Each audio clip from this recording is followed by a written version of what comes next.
This is Dr. Craig Keener in his teaching on the book of Romans.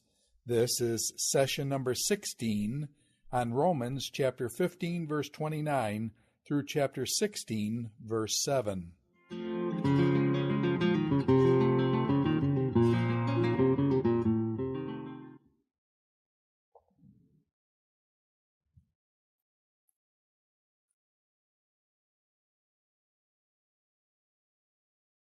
Paul's mission was to reach the ends of the earth. It was to lay foundations where foundations hadn't been laid before, so that others could build on those foundations and spread the gospel even more. And Paul is going to be able to come to Rome soon, he thinks, he hopes, he prays, because he still has another mission he wants to do. He wants to reach out to Spain. But before that, he's got to go to Jerusalem. But the Spanish mission, he introduces that in verse 24, and he's going to talk about it more in verse 28. Rome was en route, and it wouldn't be considered rude to say, hey, I'm going to this place, I just want to stop and visit you en route. Otherwise, I wouldn't visit you. That wouldn't be considered rude because it was a long distance. It took a long time to travel back then. So people understood if you're going to go places, you go in sequence. You don't go here, there, and back and forth. Also, it was a big expense, especially because Paul usually brought his companions with him. So they have to have fare for these voyages for all of them. He was into team ministry. He was into mentoring younger ministers and multiplying it. And sometimes he could leave them in places they could continue to spread the work there. But Spain would really be breaking new ground for him because of certain cultural and linguistic barriers. Everywhere he's gone so far, he can speak Greek. Now in Corinth, there was Greek and Latin, and in Philippi. And if he, just because you're born a Roman citizen doesn't mean you speak Latin automatically. But probably, since he had this vision to go to Rome, probably if he didn't have some Latin already, probably he's been learning some Latin while he's in Corinth. But in Spain, they didn't speak Greek, and most people didn't speak Latin. It was in the Western Mediterranean, though, so some people spoke Latin. There were some Latin-speaking colonies in Western Spain. He was going to have to be able to use Latin or depend on interpreters, which he could maybe pick up in Rome. Also, there would be no Jewish connections in Spain. There were synagogues there later, quite a lot later, but we don't have much evidence for Jews in Spain this early in the first century. Paul had usually started in synagogues. We see that Acts 13:5 and elsewhere in Acts. It's also, I think, pretty strongly implied in 2 Corinthians 11:24. So Paul is really going to be breaking new ground. It's going to be stretching him culturally, but he's willing to do whatever he has to do. It's not like there couldn't have been somebody else who could have done it, but if nobody else is doing it and it needs to be done, this is Paul's heart, his mission to get the word out, and so he's going to do whatever he has to do to get the word out. And then, he's trusting that it will spread from there. Others will carry it on from there, and others did carry it on. Notice that the Spanish mission in verses 24 and 28 frames the Jerusalem mission, which is addressed in between. And he says, I'm trusting with this Spanish mission that I'll be helped on my way by you, which is an implicit request for support. They would consider it an honor to do this. It was considered an honor normally to show hospitality. To show hospitality to somebody that one really respected, that was considered a great honor. So they are, they're going to undoubtedly pick up on this implicit request for support. Now what the support meant was that they would send him and his companions on their way. Maybe they would even supply interpreters if somebody there caught the vision, something like that. But he's been talking about his groundbreaking mission elsewhere. Now the Roman believers can help with this groundbreaking Spanish mission. Other churches have helped in the sphere of the Eastern Mediterranean. The Western Mediterranean was Rome's cultural sphere. That's where they had cultural influence. And so they could really help him with that. The Eastern churches from Achaia, Macedonia, and Galatia, and we have reason to believe from Acts Asia as well, supported the Jerusalem mission, which is where he was going next. And Paul's mention of that is also helpful implicitly by implying that the Eastern churches trust Paul's integrity with finances. So look, they trust me, you can trust me too. And Paul was very careful with finances. 2 Corinthians chapters 8 and 9 make sure that nobody can speak against us. That's why we have representatives from each of the churches of each of these regions coming along so they can also supervise what happens to this money. The Jerusalem mission. It shouldn't delay him long before coming to Rome, unless he faces trouble in Jerusalem, and he actually asks prayer for this, because he recognizes the trouble is possible. He doesn't know everything about the future, and it wasn't until he started traveling after this that in the book of Acts, people are prophesying to him in every city that he's going to face trouble in Jerusalem. But in any case, he asks prayer that he'll be rescued from the disobedient in Judea in the first part of 1531. Well, he's echoing language he's used earlier. You do have Gentiles spoken of as disobedient in 130 and 2:8, but more recently, he's spoken of his own people as a disobedient people in 1021 and 1130 to 32, because not all had obeyed the gospel. And they should have, because it was the truth. So Paul is praying that he'll be rescued from the disobedient there, and we know what happened to Paul there from the book of Acts. And if we didn't have the book of Acts, at least we'd have the letters later on that Paul writes from Roman custody. Paul did get in trouble and probably was shipped off to Rome, and the book of Acts gives us a good explanation for that. In the most detailed part of Acts altogether, the we narrative, eyewitness material in Acts, I've argued that at length in my Acts commentary, that the we means that Luke was with him, Luke saw this. Paul appealed to Caesar, and that's why he would be sent to Rome in Roman custody. So he also prays that his ministry, his diakonia, will be pleasing or acceptable, same word, or cognate of the same words that he's been using so far for that, to the saints, or we said it could be translated the consecrated ones, those set apart to God. What he means there is the saints in Jerusalem. And he's spoken earlier of the saints in Rome, but just back in verse 26, he spoke of the saints in Jerusalem. So that's what he's got in mind here, that they will receive his collection. By the way, earlier when I was talking about the ends of the earth, and I talked about Africa south of Egypt, it was all of Africa south of Egypt. In the book of Acts, Ethiopia is applied to the kingdom of Meroe, which was and we know that specifically because he speaks of the queen there as the Kendaka, which regularly was associated with that particular kingdom. It was a Nubian, black African kingdom that was so strong that the Romans couldn't conquer them, just like they couldn't conquer the Parthians to the east.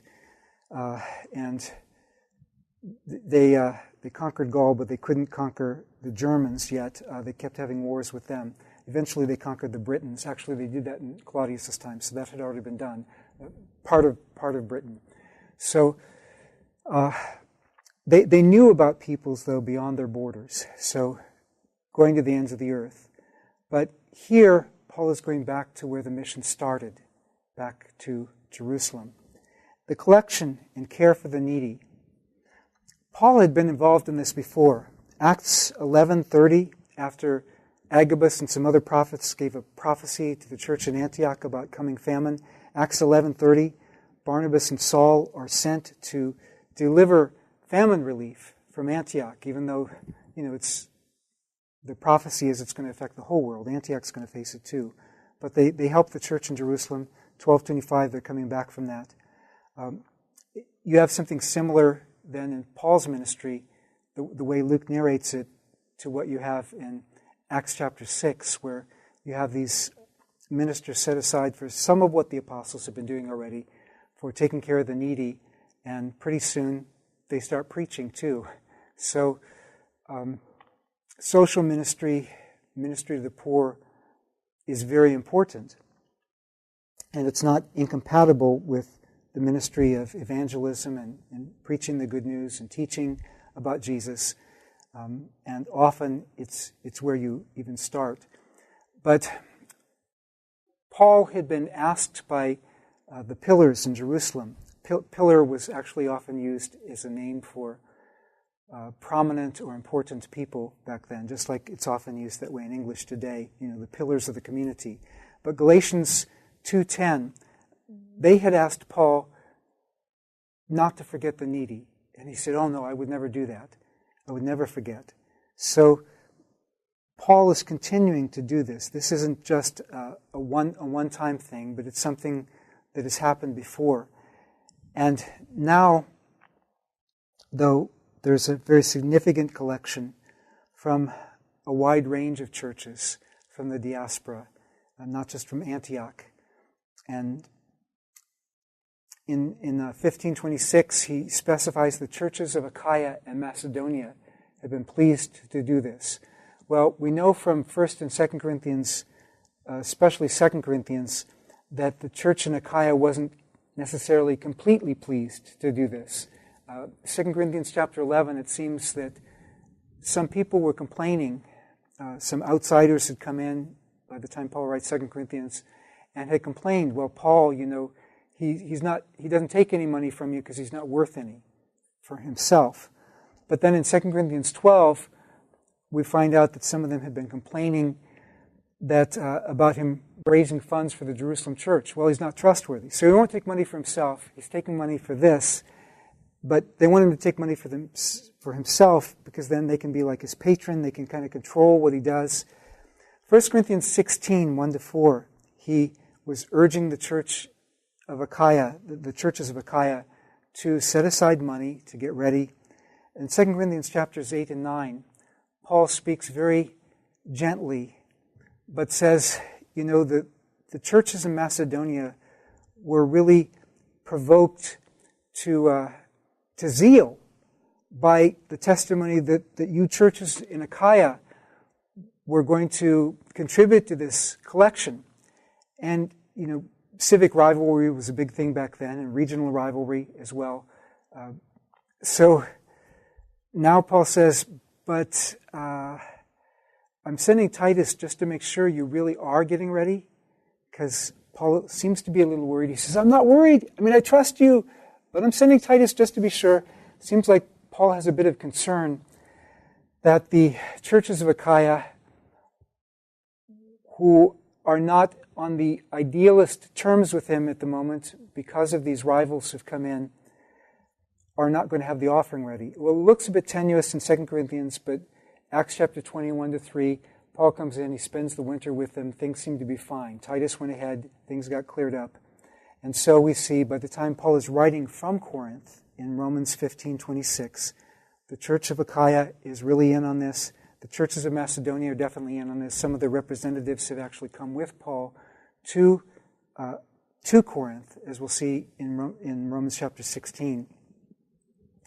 The church of Macedonia is definitely in on it. He talks about them in 2 Corinthians 8, 1-5, chapter 9, verses 2 and 4. And we also see in the book of Acts about these representatives. Sopater from Berea in Macedonia, Aristarchus and Secundus from Thessalonica. Acts doesn't mention who comes from Philippi, but when you get to verse 6 of Acts chapter 20, in Philippi, the we starts. So it may be Luke himself is a representative of the church from Philippi. In Acts chapter 20 and verse 4, also other representatives for the collection, although Acts doesn't speak of it as the collection for reasons we'll mention, but other representatives, Tychicus, and Trophimus are apparently from Asia, so from that province in Western Asia Minor. And also Galatia. He talked about them being ready. 1 Corinthians 16:1, that he's already talked about the churches in Galatia being involved in the collection. He doesn't mention them here, But Acts chapter 20 and verse 4 mentions Gaius of Derbe and Timothy, whom Acts has already mentioned as being from that region. Now, there has been a debate among scholars as to what is meant by Galatia, but Paul, just like here with Macedonia and Achaia, he likes to use provincial terms. This is the name of a province, and the region that's described there in Acts is the southern part of the province of Galatia.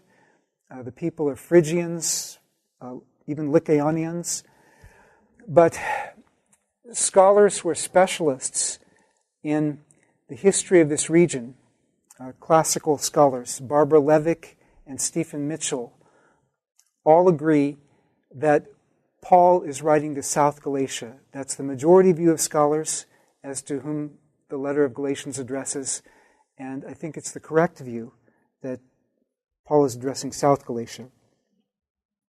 The collection and reconciliation. What does the collection say? That you have representatives from these predominantly Gentile regions bringing an offering to Judea. Well, here's Paul, the apostle of the Gentiles, 11:13 and 15:18 through 29, this context, serving Jerusalem. So, also, it's predominantly Gentile churches serving Jerusalem. That's going to communicate something. Paul speaks of the obligation of debt, how the Gentile churches owed it to them. Paul had earlier spoken of his own debt to the Gentiles because of his mission, Romans 1:14. Now he speaks in 15:27 of the Gentiles' debt to Paul's people. Reciprocity was a major cultural value, and benefactors were supposed to be repaid with honor. Like if they gave you money, you didn't give them money back. That was insulting. But if they donated something for civic works, people were to honor them with honorary inscriptions and so forth. Reciprocity was a major cultural value. And so people would understand this, because he said if they have ministered to the Gentiles in spiritual matters, then the Gentiles owe them something surely in, he says, fleshly matters, or usually translated material matters, the spiritual being more important than the fleshly. So he says the Jewish saints, the consecrated ones, the ones who belong to God in Jerusalem, provided for you spiritually, so help them materially. And the word he uses for ministering to them, the way the Gentiles should minister to them, is liturgeo, which can mean a lot of different things. And it's a question whether it means what I'm about to say here, but it may have something to do, Paul uses it in wider ways, but it may have something to do here with the way liturgeo was used in relation to what we find often in honorary inscriptions, where you had public services where people would minister materially to the community with liturgies. It's often translated. Sometimes these were mandatory donations.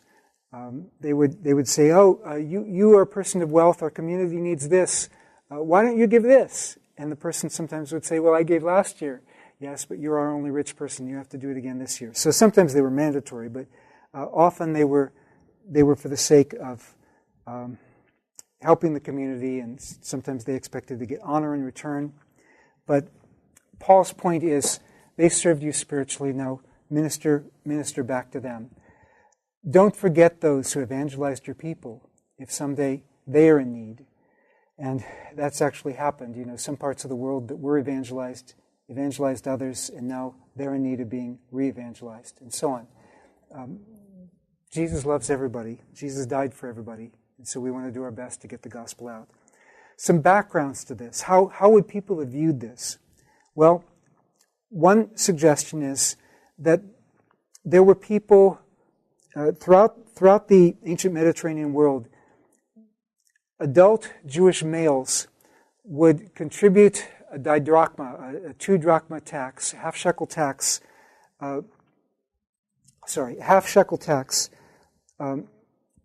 for the upkeep of the temple in Jerusalem. And because of this, actually the temple became so rich that they were just building this golden vine and making it longer and longer in the temple. Josephus describes this. But Jewish people from all over the Roman world would contribute to this, and from other parts of the world too, in Parthia. Is there a parallel here? In some sense there is. The motivation is different. The idea is different. This isn't a tax. But it also does help explain how you have respected agents of the diaspora congregations accompanying this money that's being taken there. There were certain procedures that Paul could have learned and his colleagues could have learned from observing something that had been in use for a long time, where synagogue communities were donating for this temple tax. Something else in terms of the way the church in Jerusalem may have viewed such a contribution. Perhaps they're thinking of the eschatological tribute of the Gentiles, like in Isaiah 45:14, Isaiah 60 verses 6 through 10, Isaiah 66:20, and so forth. Now, as late as Acts chapter 15, you have the Jerusalem apostles still in Jerusalem, or at least many of them still in Jerusalem. And apparently what they're hoping for is that Jerusalem will be converted, the nations will be bringing in their wealth to Jerusalem and coming to learn about God's ways in Jerusalem. You can read Isaiah that way. The sequence isn't really clear in Isaiah of some of the different kinds of pictures that you have there. And that may not be exactly how Paul envisions it, but this collection from the Gentile believers would reveal the commitment of Gentile believers. No other Jewish sects in this period or afterwards had so many Gentile converts. The Christian movement just kept growing and growing among the Gentiles. So Paul could see this mission in part as part of what it meant, a step towards provoking his people to jealousy, like he talked about in Romans chapter 11, verses 14 and 15. And in 1528, Paul himself is going to figuratively fix his seal on the collection. Seals appear in various ways in business documents, but sometimes they appear as a seal to attest the contents of something, where Paul is going to make sure that nothing is tampered with. Technically, Paul is using it figuratively, but technically what you would do, you'd have a signet ring with your own distinctive seal marking, and you would seal something with hot wax, and then you would put your seal in it while the wax was still hot. And after it dried, it would have that mark on it. And, if somebody broke the seal, well, they couldn't fabricate your seal again.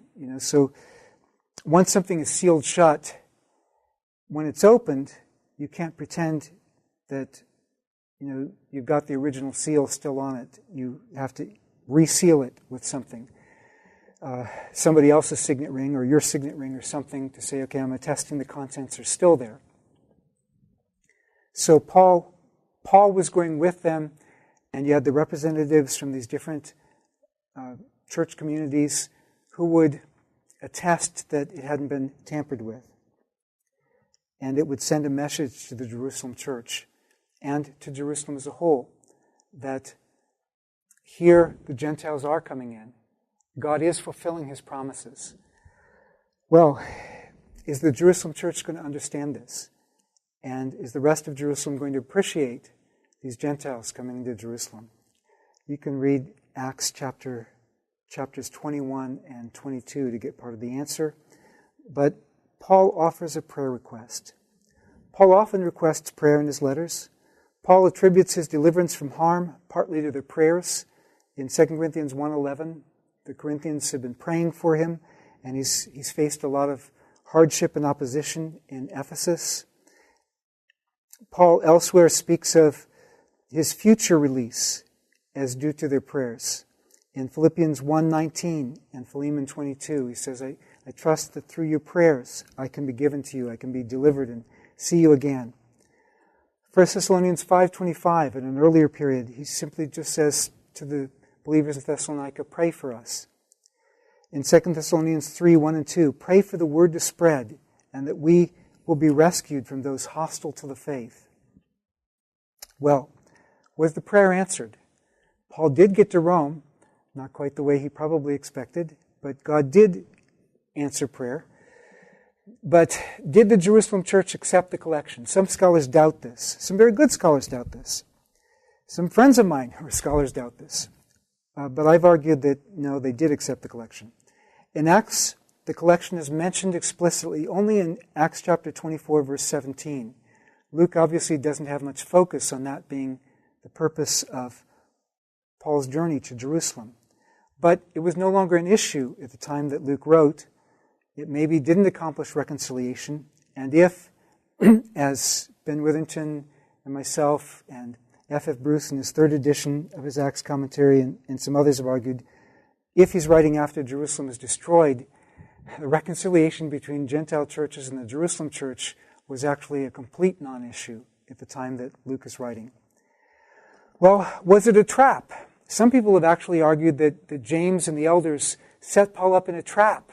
They expected him to face trouble in the temple in Jerusalem. I don't think that's the case.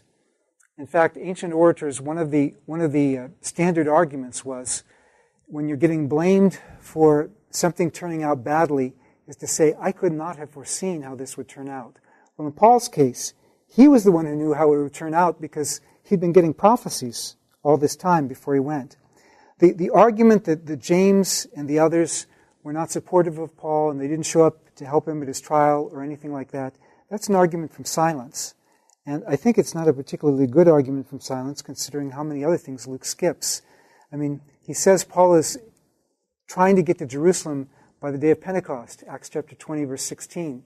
He gets there, he preaches, and so you're set up to think this is probably like to be compared with Peter's Pentecost sermon in Acts chapter 2. But the feast isn't mentioned again. I think it's implied a few times in Acts chapter 24. But there are a lot of things that Luke doesn't specifically mention. Also, they may have attested some of Paul's claims. Some of the claims that he makes at his hearing in Acts chapter 24, like about how many days it was since he had come to Jerusalem, and that he came to bring offerings, those were things that the Jerusalem church would be called upon to attest, if anybody was going to attest them. So you can't argue for silence just because they're not mentioned. Also, they faced dangers as well. In fact, James was probably executed before Paul was. Paul got shipped off to Rome, and soon after that, James was executed. When Festus, the Roman governor, died in office after maybe a couple of years, then the current high priest took advantage of that to have James and a few other people executed. And then those who were supportive of the law, probably including the Pharisees, spoke out against what the high priest had done. And as a consequence, the new Roman governor, when he came, deposed that high priest. But this situation could be serious for others as well. So I don't think it's a trap. Now, reasons why I think that the Jerusalem church did accept the collection. To refuse a gift in antiquity constituted enmity. So if they were refusing the gift, they were actually saying, Paul, we're through with you. We don't want to be any fellowship with the church of the Gentiles. We want to be enemies of the churches of the Gentiles. I don't think it's very likely, certainly from the way Acts portrays things for the leaders of the church, and from the way Paul's letters portray it. If Paul thought it was like that, he wouldn't have even gone. So the collection may not accomplish everything Paul hoped for. It may not move the entire church to say, hey, we love our Gentile brothers and sisters, but it doesn't mean that the offering was rejected. Moreover, I think a very serious reason to say that it wasn't rejected is that it was the leaders of the Jerusalem church who requested Paul not to forget the poor in Jerusalem to begin with, in Galatians 2:10. If they requested it, why would they possibly turn it down? But Paul is hoping after that to come to Rome, and he believes that their hospitality will refresh him. And this language, it could be used for rest or relief from toil. This language in 1532. Rome could be a break from his labors, he's thinking. And that language is used elsewhere in Paul's letters, 1 Corinthians 16:18, the Corinthian hosts refreshed Paul and the Corinthians. Second Corinthians, that's when they came to visit him. 2 Corinthians 7:13, Titus was refreshed among the Corinthians. Philemon 7, Philemon's hospitality has refreshed believers. And so Paul concludes this section in 15:33. May the God of peace be with you all.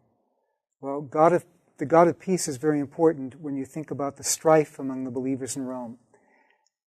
And later on, toward the end of the letter, he's going to say how the God of peace will soon crush Satan beneath your feet.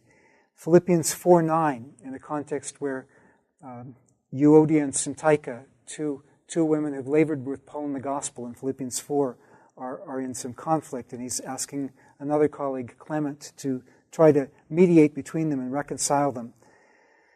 In Philippians 4:9, he says, "Follow my example, and the God of peace will be with you." 1 Thessalonians 5:23, "May the God of peace consecrate you fully to himself." Hebrews 13, verses 20 to 21, "May the God of peace thoroughly equip you in his will." Peace was highly valued in many circles. Certainly after the destruction of Jerusalem, the peace advocates among the Pharisees were the dominant voice among them, and they cited the tradition going back to Hillel, apparently. Many of the rabbis were famous for saying, "Great is peace," and they would explain why peace was so great. Of course, the Roman Empire even, they spoke about the peace that had been established by Augustus, although that was a fiction, as we mentioned before. Romans chapter 16. Well, with all apologies to Marcion, Marcion seems to have ended Romans at chapter 14, and also with apologies to those who thought that Romans chapter 16 was addressed originally to Ephesus and somehow accidentally got stuck on to the letter to the Romans. That was corrected by Harry Gamble, Yale, and others. So with apologies to all those, I'm going to go on into Romans 16, which I do think is a very important part of this letter. And it opens, as Paul is taking his time to close this letter in various phases. He does in Philippians, there's a couple times when he says, "Finally, brothers and sisters." You have that in some other ancient letters too. Sometimes it's just hard to wind down, I guess, but finally means moving toward the end anyway. Letters of recommendation, chapter 16, verses 1 and 2. Well, often a letter of recommendation would introduce the bearer of the letter, and that's true in this case, the case of Phoebe. Normally letters of recommendation were written to peers. Sometimes they were written to subordinates, but it could be a person of a social class that was higher than the recommendee, the person who was being recommended, but carried some weight with their peer or the subordinate to whom the person was being recommended. And sometimes they would say, "Here's why this person deserves this," which is what Paul says about Phoebe. Sometimes they would say things like, "Prove to my recommendee, prove to this person that I'm recommending to you what a good letter I wrote on their behalf by accepting my entreaty." Sometimes they'd say, "Prove your love for me by doing this." 2 Corinthians 8:24 has the idea of prove your love as well. I'm in your debt if you do this. I owe you one. I will repay. Paul says something like that in Philemon 19. Although in Philemon 19 he also does something else that you sometimes find in letters of recommendation. By the way, you owe me one. And so, take this as fulfilling an obligation to me. Paul uses a method that we often find in ancient sources. We find Paul using it in Acts 24. We find it in Philemon. We find it also in Hebrews chapter 11 at one point. Not to mention this, and then you mention it. You don't mention it as much as you could, but you mention it. Well, letters of recommendation were a big thing back then. Cicero has an entire book of one of his letters that consists of letters of recommendation, plus some others. And actually, he wrote really good ones. I mean, you read through it and you say, wow, how could he think of a different thing to say for everybody? Not completely everybody, as we mentioned before, but he was very creative with his letters of recommendation. And sometimes you can tell, this person had been recommended to him, and he's saying, okay, this person was recommended to me, I'm passing on this recommendation to you. He didn't really know the person, but other times, he knows what to say. He was very skilled at this. Who is Phoebe? Well, Phoebe may be a businesswoman traveling. There were a lot of ties between Rome and Corinth, so she may be traveling anyway. People often were traveling back and forth. She works out of and apparently lives in Cenchreae. Cenchreae was one of the port cities of Corinth. Now, you had the Aegean port, that was Cenchreae, that was on the eastern part of the Isthmus of Corinth. Then you had Lechaim, that was on the western side of the Isthmus, kind of northwestern of Corinth. Corinth had both the blessings and the problems of being a mercantile community with ports, port towns on either side of it. They had a lot of wealth. They had a nouveau riche class of people who had just become rich. They weren't hereditary aristocrats. A lot of them were descended from freed slaves even. But they had a lot of new wealth. They also had a lot of foreign religions there. Of course, the synagogue, they had the churches. They also had, at Cenchreae, they had a temple for Serapis, an Egyptian deity. They also had a lot of sexually transmitted diseases. There was a saying with regard to Old Corinth, not for everyone is the voyage to Corinth. And the context of that, at least sometimes, had to do with the prostitution industry in Corinth. Strabo talks about 1,000 co-prostitutes of Aphrodite in Old Corinth. Now, on the Acro-Corinth, the excavations show that there's no way they could have had 1,000 prostitutes up there. Some think, well, maybe they were just dedicated to Aphrodite, who was the patron deity of prostitution. But Corinth's reputation for prostitution and sexual immorality was not limited to Old Corinth, which was destroyed somewhere around like 146 BC, and then it was rebuilt, Lucius Mummius, and then Julius Caesar said it could be a colony around 44 BC. I may not have this exactly right, but something like that. There were still some Greeks who lived there, but it was refounded as a Roman colony in the 1st century BC. That was considered New Corinth. Even about New Corinth, it had a reputation for prostitution and sexual immorality. It's not surprising that Paul wrote some of the things to the Corinthians that he wrote. But in any case, it was a port, it had port towns on either side of it. It was a mercantile city. That's how it achieved its wealth. That's how it was able to support its population. It was a service center, in a sense. And Phoebe, who was probably a businesswoman, was a person of means, and that's why she could travel. Most people couldn't afford that. We read about her work for the Lord in both 16:1 and 16:2. I'm going to start with 16:2 and work my way back. She was a prostatis, which is translated various ways: a helper of many, or a patroness. Paul urges the Roman Christians to receive her hospitably and help her on her way, because she has been a helper, a prostatis of many, including myself. Prostatis was a term for a benefactor. It was a benefactress. It was a patron, but not in the technical Roman sense of a patron with clients, especially during the Republic, who would follow the patron around and make them look good in public so more people would vote for them. But a patron, like in the sense in which we use the term in English, like a patron of the arts. A benefactor could sponsor an organization. They could open up their home for meetings. Probably that's what it's referring to here. She's probably the host of a house church in her home, which is probably fairly sizable. Another reason to think that she may have been a businesswoman.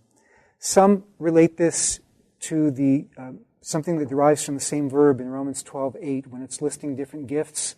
There's a managerial gift there. Well, and again, if she's a businesswoman, that wouldn't be surprising that she has a managerial gift. Although I think the main thing is here, she's got a house church, a meeting in her home, and that gives her a position of influence in certain respects. Now the other one, this slide should say 16:1, is she's a diakonos. Save that for afterwards because the meaning of diakonos is even more debated. Perhaps it's related to the gift in 12:7, the gift of serving or ministering, diakoneo. But how does Paul apply the noun title elsewhere in his writings? Probably it is related to somebody who diakonein, who diakoneos, who serves or ministers. But the title applies to Jesus in chapter 15 and verse 8. It applies to Paul very recently in chapter 15 and verse 25 as a minister to the Gentiles. It also applies to Paul in 2 Corinthians 3:6, 6:4, 11:23, and Colossians 1:23 through 25.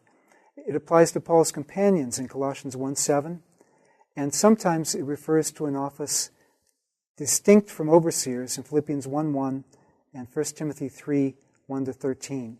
So in Pauline literature, it seems to refer sometimes to an office that's distinct from overseers. Most often, it applies to somebody who ministers and ministers God's word in the other usages that Paul has.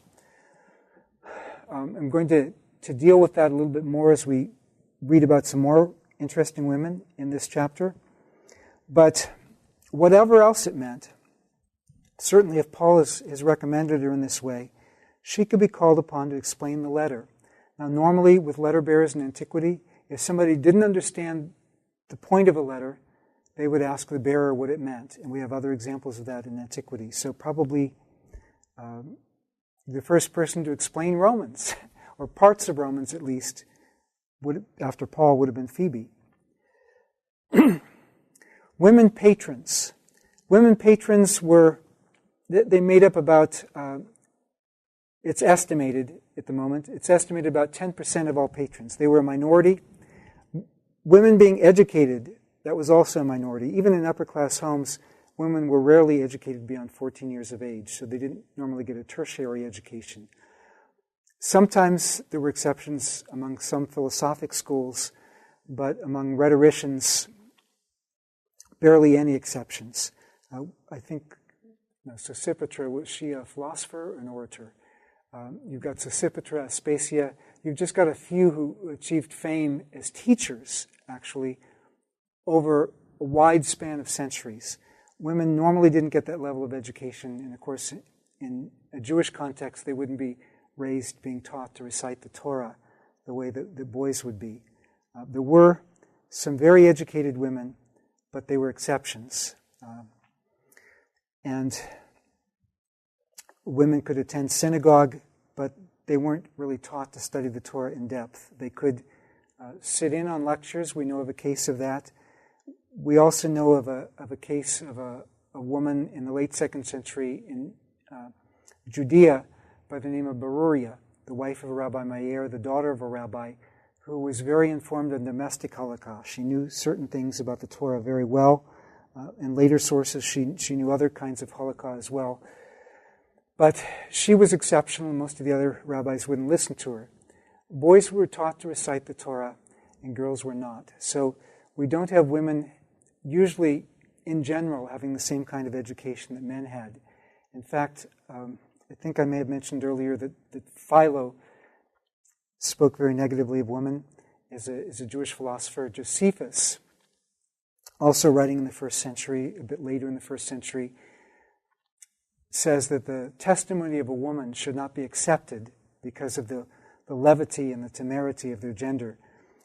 Both Jewish law and Roman law play down the validity of women's testimony or the reliability of women's testimony.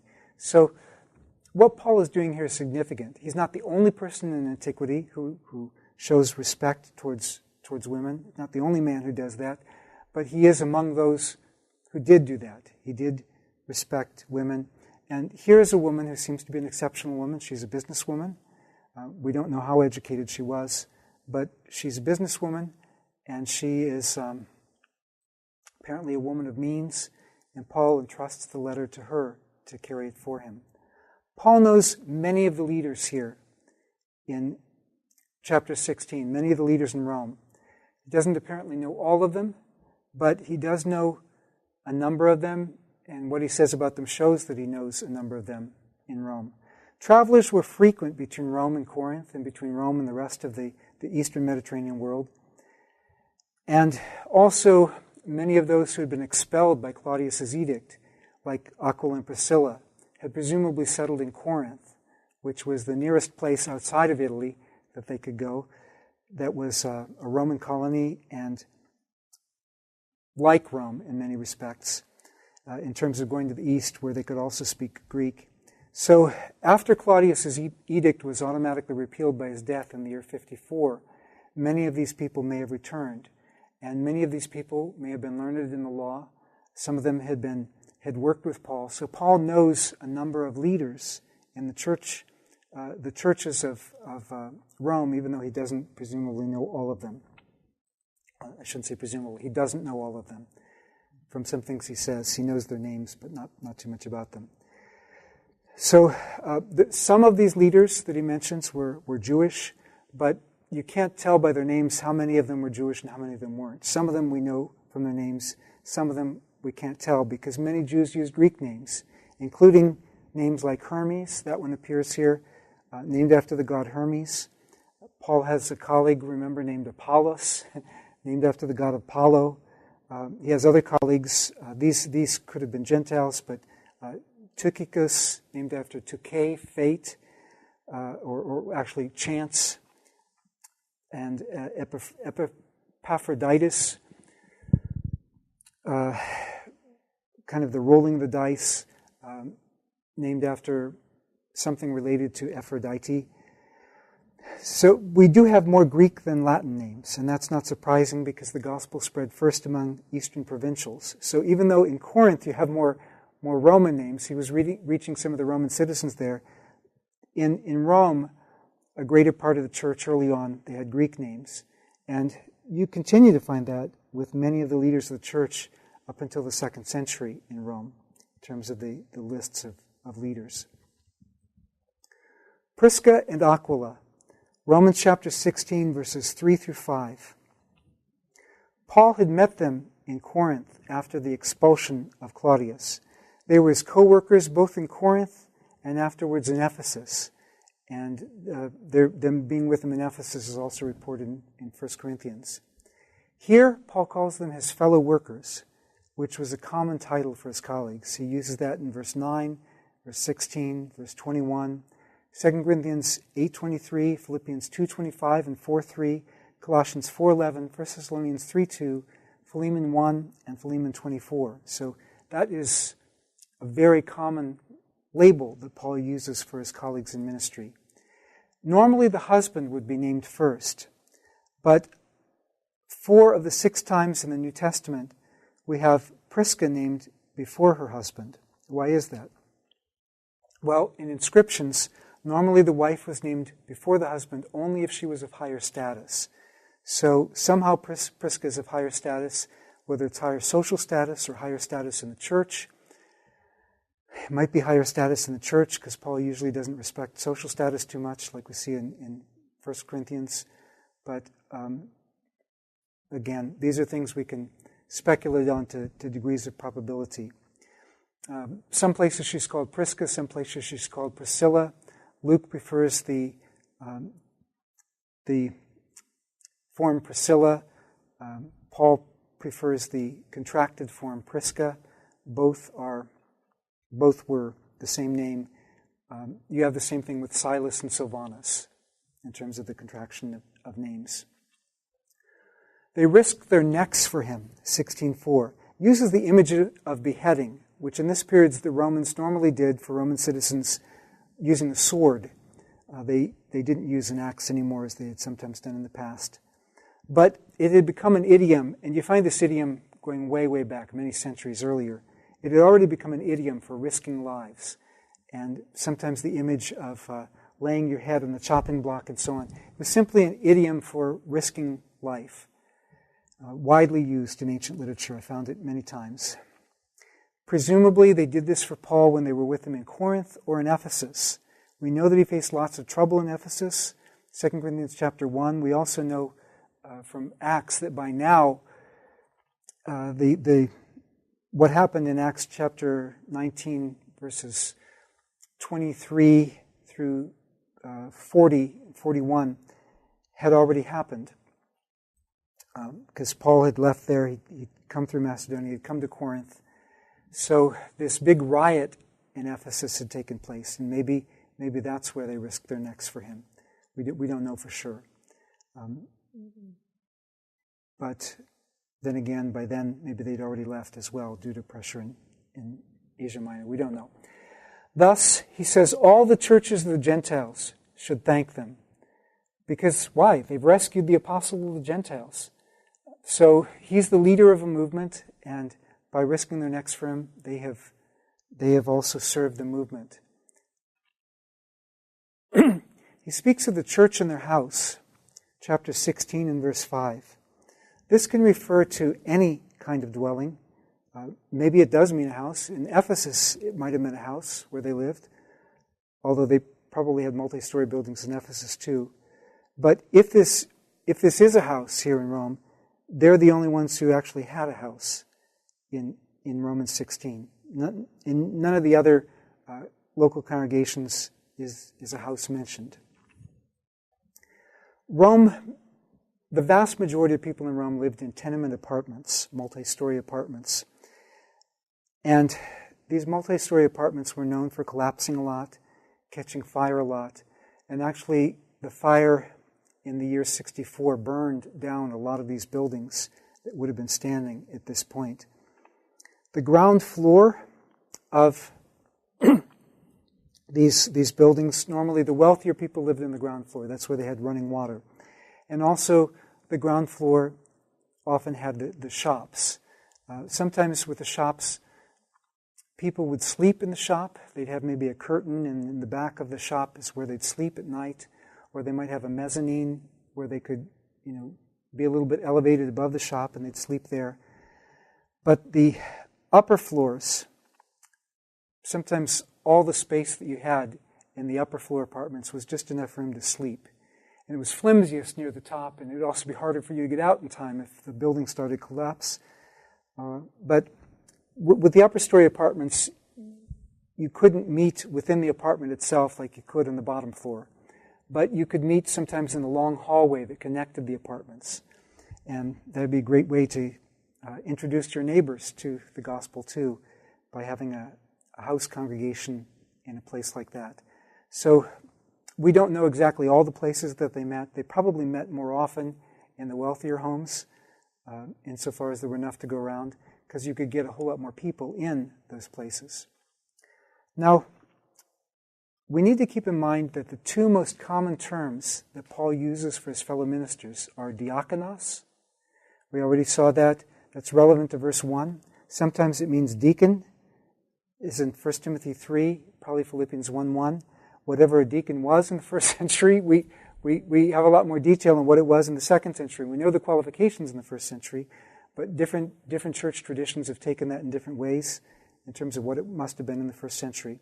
But wherever else we can determine its meaning, Paul uses it for his own ministry or that of his colleagues.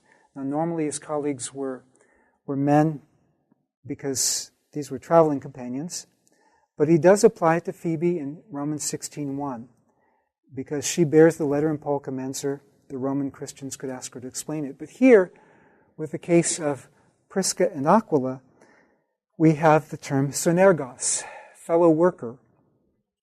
Paul applies this to them as a couple.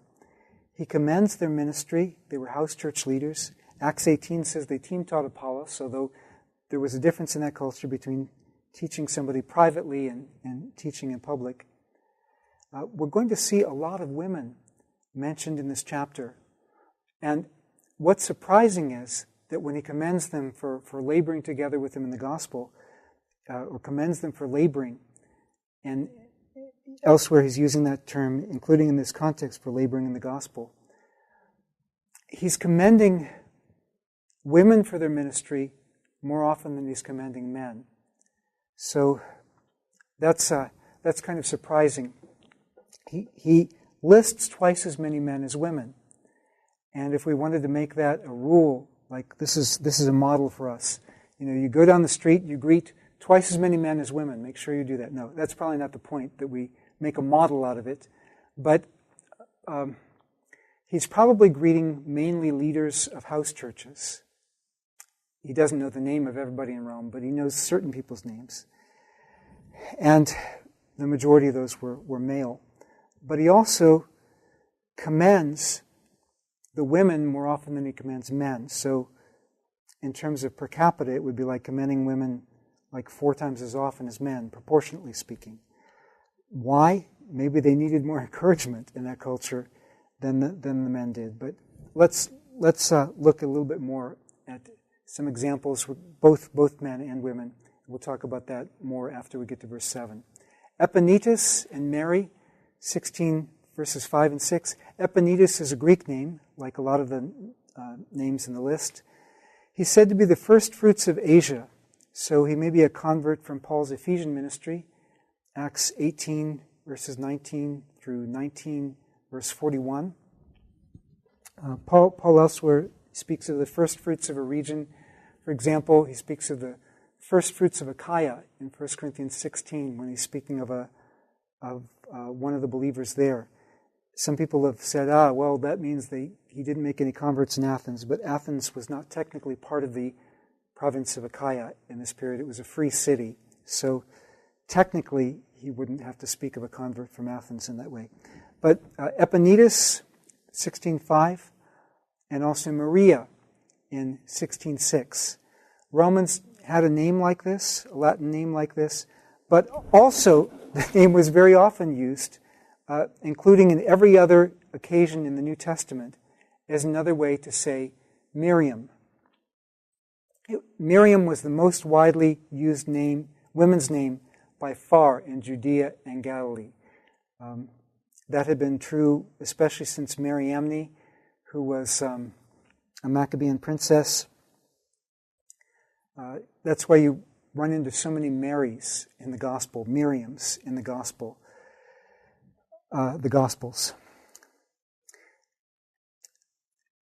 Maria labored much for you, like he's going to also say about Persis in verse 12.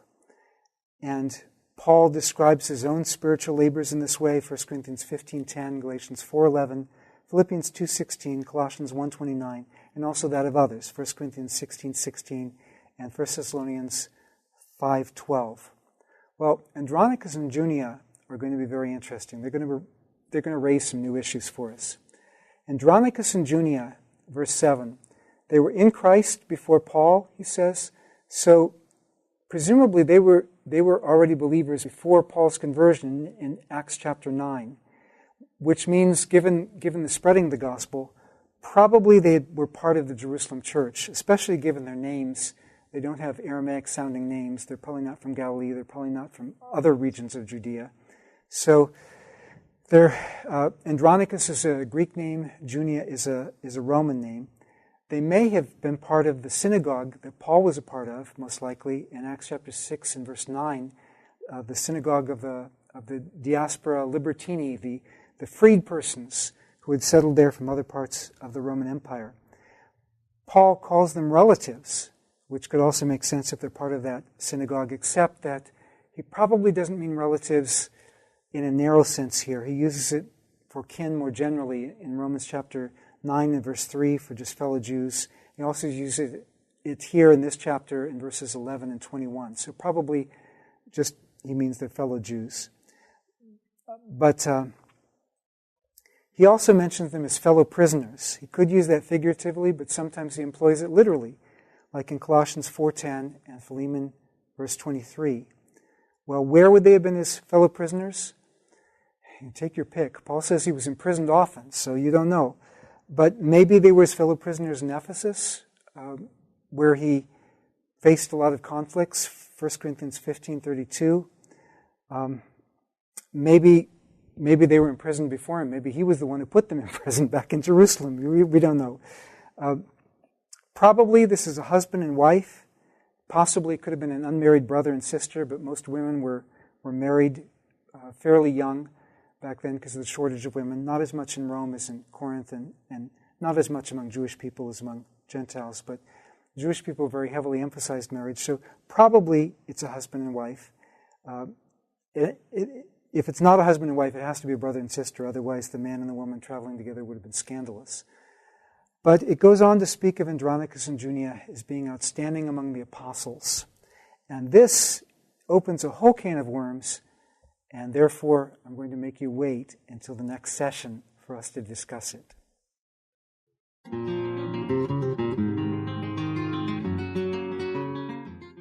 This is Dr. Craig Keener in his teaching on the book of Romans. This is session number 16 on Romans chapter 15, verse 29 through chapter 16, verse 7.